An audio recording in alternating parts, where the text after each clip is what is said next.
যে হে তরুণ ছাত্র সমাজ, তোমার প্রতি ফোঁটা রক্ত, তোমার প্রতিটি সেকেন্ড আল্লাহ সুবহানাহু ওয়া তাআলার দেয়া আমানত। আজকে তুমি মানুষের রচিত, মানব রচিত মতবাদকে, গণতন্ত্রকে, সমাজতন্ত্রকে, সেকুলারিজমকে বাংলার জমিনে প্রতিষ্ঠা করার জন্য নিজের সময় এবং শ্রম ব্যয় করছো।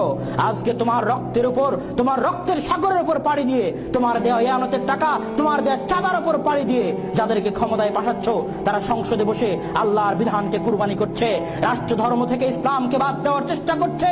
তুমি তাদেরকেই সংসদে পাঠিয়েছো, তাদেরকেই ক্ষমতায় পাঠিয়েছো, তাদেরকে ভোট দিয়েছো।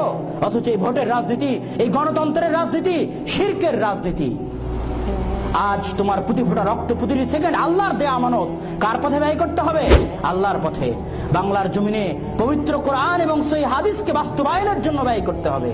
তাই তরুণ ছাত্র সমাজের প্রতি উদাত্ত আহ্বান থাকবে যে আল্লাহ সুবহানাহু ওয়া তাআলার এই দেয়া আমানতকে আল্লাহর রাস্তায় ব্যয় করার জন্য, আল্লাহর পথে ব্যয় করার জন্য আল্লাহ সুবহানাহু ওয়া তাআলা আমাদেরকে সেই তৌফিক দান করুন।